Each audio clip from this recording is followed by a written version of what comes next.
మనతో శ్రవణ్ కుమార్ గారు ఉన్నారు, విశ్లేషకులు. శ్రవణ్ కుమార్ గారు, చెప్పండి. మీ రాజకీయ విశ్లేషణ ప్రకారం చెప్పండి, జమిలీ ఎలక్షన్స్ వస్తే నిజంగానే ఖర్చు తగ్గుతుందా, ఎన్నికల ఖర్చు? అదే విధంగా ఒకవేళ జమిలీ ఎలక్షన్స్ వస్తే ఓటర్ మైండ్ సెట్ ఏ విధంగా మారే అవకాశం ఉందని చెప్పుకోవచ్చు? ఇది వేరే దేశాలతో పోల్చుకుంటే, ఇకపోతే వేరే దేశాలతో పోల్చుకోవడం మనకి అప్లికేబుల్ అవుతుందా కాదా అని చూసుకుంటే ఆలోచన విధానం బాగానే ఉంది, కానీ మన రాజ్యాంగ స్ఫూర్తికి దెబ్బతీసే అవకాశాలు ఉన్నాయి. మనకు స్థానిక సమస్యలకు జాతీయ సమస్యలకు వ్యత్యాసం ఉంటుంది, ఖచ్చితంగా వ్యత్యాసం ఉంటుంది. ఈ విషయం అంటే శ్రవణ్ కుమార్ గారు, ఇది గతంలో కూడా ఒకసారి అమలైంది కదా మరి? అప్పుడు మొదటి సార్వత్రిక ఎన్నికల వల్ల కంటిన్యూ అవుతుంది. తర్వాత క్రమేణా రాజకీయ పరిణామంతో ఆ విధానాన్ని రద్దు చేస్తున్నాము. అది అట్లా కాదు. ఈ విశాలమైన దేశంలో జాతులు, వివిధ రకాలైనటువంటి సంస్కృతుల మధ్యలో ఒకే విధానానికి వెళ్ళాలంటే, ఒకేసారికి వెళ్ళాలంటే, ఉదాహరణకి ఇక్కడ తెలంగాణ సమస్య వచ్చినప్పుడు తెలంగాణ ఎన్నికల నేపథ్యం జరిగింది. మళ్ళీ తెలంగాణ వచ్చిన తర్వాత ఇక్కడ రాష్ట్ర స్థాయి ఎన్నికలు జరుగుతున్నప్పుడు తెలంగాణ రాష్ట్ర సమితిగా మద్దతు ఇస్తున్నారు. మళ్ళీ కేంద్రానికి వచ్చినప్పుడు మనం నరేంద్ర మోడీ గారికి ఇస్తున్నారు. ఇవన్నీ స్పష్టంగా కనిపిస్తా ఉన్నాయి మనకు. ఇగో ఇక్కడ అంటే కేంద్ర స్థాయిలో ఎంపీ స్థానంలో ఎన్నికలు జరిగినప్పుడు మాకు ప్రయోజనం జరుగుతుందన్న విషయాన్ని గ్రహించి ఇది ఏకంగా అన్ని రాష్ట్రాల్లో ప్రవేశపెట్టాలని ప్రయత్నం చేస్తున్నారు. కానీ అది చెప్తున్న ఆదాయానికి ఖర్చు విషయంలో అది అబద్ధం. ఇంకా ఖర్చు పెరుగుతుంది తప్పించి తగ్గేది అవకాశాలు ఉండవు. వాస్తవానికి రాజ్యాంగం పూర్తి రాష్ట్రంలో ప్రభుత్వం పడిపోతే ఏమిటి అని చెప్పి సవరణ చేసుకుంటున్నారు. అది వాళ్ళ దాని ప్రధానంగా ఏమిటంటే మిగిలిన కాల పరిమితి మాత్రం మళ్ళీ ఎన్నికలు నిర్వహిస్తారట. అది మాత్రం ఖర్చు కాదు. అంటే శ్రవణ్ కుమార్ గారు, ఇక్కడ ప్రధానంగా మనం ఇంకొక విషయం కూడా కీలకంగా తప్పకుండా చర్చించాల్సిన అవసరం ఉంది. ఏదైతే ఇప్పుడు ఆ ఎన్నికల సమయంలో కూడా ఓటర్ల మైండ్ సెట్ పూర్తిగా కొన్ని అంటే ఎమ్మెల్యే స్థానాలు ప్రాంతీయంగా ఆలోచించినప్పటికీ కూడా ఎంపీ స్థానాలు కేంద్రానికి ఈ విధంగా బేరేజ్ వేసుకుంటూ ఎన్నికల సమయంలో ఓటర్లు ముందుకెళ్తూ ఉంటారు. సో ఒకటేసారి దేశమంతా ఒకే ఎన్నిక పూర్తిగా ఒకేసారి కూడా అంటే వాళ్ళ ఓటర్ల మైండ్ సెట్ ఏ విధంగా ఉంటుంది? ప్రాంతీయ పార్టీల సైడ్ వాళ్ళు ఓటేసే అవకాశాలు ఉంటాయా? అసలు వాళ్ళు ఎలాంటి నిర్ణయాలు తీసుకునే అవకాశం ఉందని చెప్పుకోవచ్చు మరి? ఖచ్చితంగా సమస్యల పట్ల మారుతూ ఉంటాయి. మనం చూస్తాం, స్థానిక సమస్యలు ఉన్నప్పుడు తన స్థానిక సమస్యలు చూస్తాం. గ్రామ పంచాయతీ ఎన్నికల్లో ఓటీ మైండ్ సెట్ వేరే ఉంటుంది. తన స్థానికంగా ఉన్న సమస్యను తన స్థానికంగా ఉన్నట్టు సామాజిక వర్గానికి ప్రయాణిస్తూ వెళ్తూ ఉంటారు. అంటే అక్కడ రాజకీయ పార్టీ దూరం పెట్టిన కులపాయని మన వీధి మనవాడని చెప్పి ఓట్లు వేస్తూ ఉంటారు. అక్కడ అంటే ఓటు సెట్ మైండ్ సెట్ మారుతూ ఉంటుంది, సమస్యల తీవ్రత మారుతూ ఉంటుంది. ఈ రాష్ట్రంలో ఉదాహరణకు మనకు ఈ రాష్ట్రంలో ఒక రకమైన సమస్యలు ఉంటాయి, వేరే రాష్ట్రంలో ఇంకొక రకమైన సమస్య ఉంటుంది.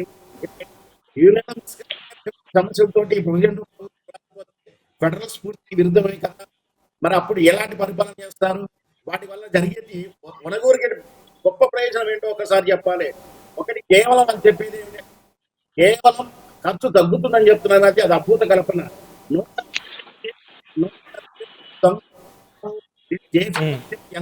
కథలన్నీ ఎలాంటి ఆశాలు రాసి పంపించారో, అది ఎంత వైఫల్యం చెందిందో, దానివల్ల భారతదేశ ఆర్థిక విచ్ఛిన్నమైందో, మళ్ళీ ఇదే జమిలీ ఎన్నికల విధానంలో కూడా అలాంటి విష పరిణామాలు, విష ఫలితాలు చూడబోతుంది ఈ దేశం.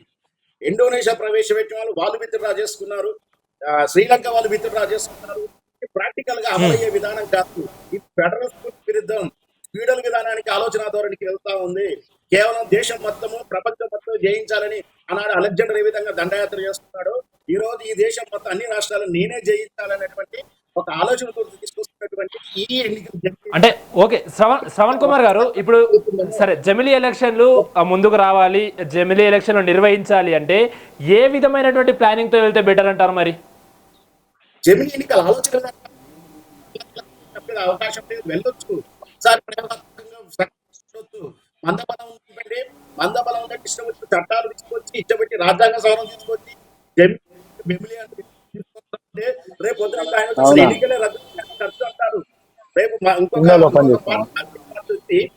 మందబలం ఉంది, నేను ఇష్టం వచ్చిన సవరణ చేసేసుకుంటాం.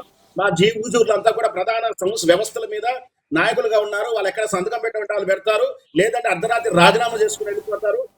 వాళ్ళు వస్తే భవిష్యత్తులో రేపు ఎన్నికల విధానమే రద్దు, ఖర్చు అనవసరంగా ఎవరు కూడా ఓటు వేసేటప్పుడు డబ్బులు తీసుకుని వేస్తలేరని ఇంకో దగ్గర ప్రవేశపెడతారు. బలంతో చేసేటువంటి సవరణలు, బలంతో చేసేటువంటి తీసుకొచ్చే విధానాన్ని మారాల్సి ఉంటుంది. ఖచ్చితంగా అలాంటి జరగాలంటే దేశవ్యాప్తంగా అభిప్రాయ సేకరణ జరగాలి. దేశవ్యాప్తంగా దాని గురించి కూడా ఓటింగ్ జరగాలి.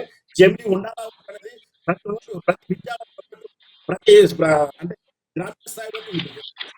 డేటా తీసుకున్న తర్వాత మద్దతు దేశానికి ఇంపార్టెంట్ అయినటువంటి దేశ మౌలిక స్వరూపాన్ని మార్చేటువంటి విధానం తీసుకొస్తున్నప్పుడు ఖచ్చితంగా గ్రౌండ్ లెవెల్లో అభిప్రాయ సేకరణ ప్రకారం నిర్ణయం జరగాలి.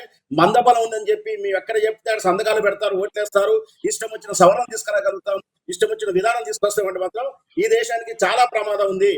ఇట్లా తీసుకుంటూ వెళ్ళకూడదు. ఖచ్చితంగా గ్రౌండ్ స్థాయి నిజమైన వెళ్ళండి, మీరు ఓటుకి వెళ్ళండి. జమిలి ఎన్నికలు పెట్టాలా వద్దని వాళ్ళకి ఎన్నికలు నిర్వహించండి, ఓటింగ్ విధానం తీసుకురండి, దాని మీద పద్ధతి వస్తే వెళ్ళిపోండి. అలా కాదు, మాకు ఒక 500 మందిలో 300 మంది మాకే మద్దతు ఉన్నారు, మిగతా 100 మంది ఎట్లా చెప్తే అట్లుంటారు, మేము సవరణ తీసుకొస్తూ ఇలా చెప్పి అంటాం. రేపు ఇంకొక పార్టీ అధికారానికి వచ్చి ఆయన ఇంకో విధానం తీసుకొస్తారు. ఎట్లా సాధ్యం, ఎట్లా ప్రాక్టికల్ గా అమలు అవుతుంది, ఎట్లా సాధ్యం? ఇవన్నీ భారతదేశ రాజ్యాంగం ఎన్నో రకాలైనటువంటి దూరదృష్టితో రాసినా కూడా నొసగులను ఆధారంగా పెట్టి ఇట్లాంటి ఎవరు వచ్చినప్పుడు ఎవరి విధానాలు వాళ్ళ ఆలోచన విధానానికి తగ్గట్టు మేము సవరణలు చేసుకొచ్చి కొత్త ప్రవేశపెడతా అంటే ఇక మరి రాజ్యాంగం రాసుకునేవిడికి భారతదేశం పూర్తి ఎక్కిపోతుంది అనేది బాధము.